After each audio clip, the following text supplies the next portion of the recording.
1991 में अगर शरद पवार प्रधानमंत्री की रेस में शामिल थे तो 1999 में सोनिया गांधी की विदेशी मूल का मुद्दा उठाते हुए उन्होंने दूसरी बार कांग्रेस छोड़ भी दी।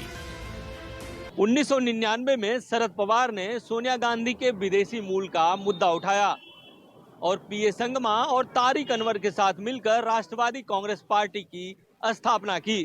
ये शरद पवार की कांग्रेस के साथ दूसरी बगावत थी। इसके बाद 1999 का जो लोकसभा और विधानसभा चुनाव एक साथ हुआ, उसमें कांग्रेस और एनसीपी अलग अलग चुनाव लड़ी, लेकिन चुनाव के बाद दोनों पार्टियों ने गठबंधन कर लिया और साथ में सरकार बनाई। कुछ दिनों पहले पटना में महागठबंधन के जिन 15 पार्टियों का महाजुटान हुआ, उन्हें साथ लाने में नीतीश कुमार के बाद शरद पवार का ही दिमाग था। इसी से वो सीधे सीधे प्रधानमंत्री के निशाने पर भी आए।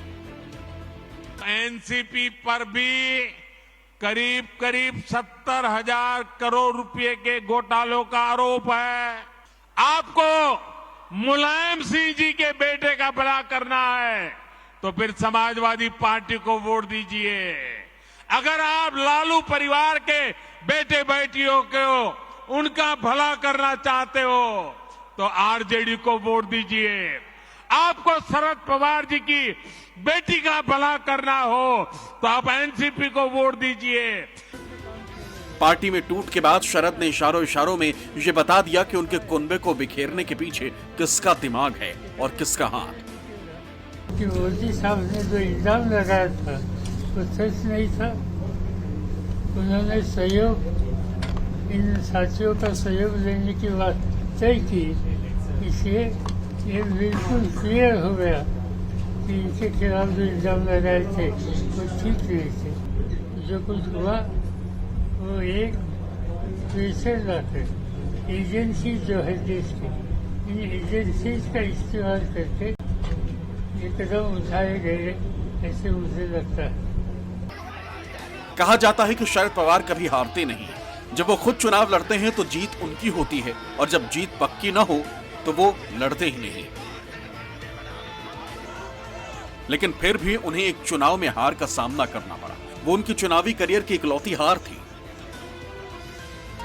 बेशक वो राजनीति में नहीं बल्कि क्रिकेट के मैदान में हुई।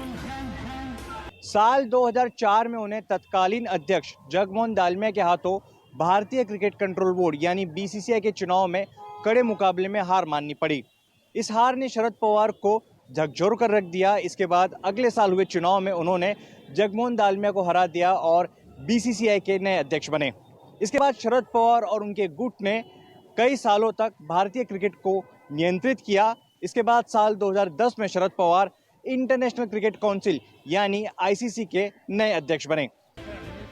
तो क्या सियासत के पिच पर हर बार अपने दुश्मनों को मात देने वाले शरद इस बार वैसा ही करिश्मा करने में कामयाब होंगे? एनसीपी का हस्त शिवसेना जैसा होगा या शरद पवार अपनी पार्टी बचा ले जाएंगे, इसके लिए आपको 2 दिन इंतजार करना होगा। 5 जुलाई को दोनों गुटों ने अलग अलग बैठकें बुलाई है। अब उस दिन पता चलेगा कि कितने विधायक शरद पवार के साथ हैं और कितने विधायक अजीत पवार के साथ हैं। 5 जुलाई के बाद स्थिति स्पष्ट हो जाएगी।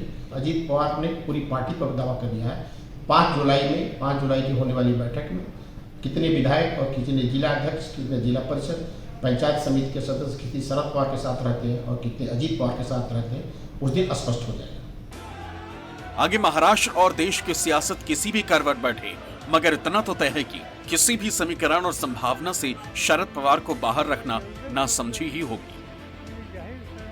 इंद्रजीत सिंह के साथ अंकुश जायसवाल, मुंबई, न्यूज़ 24।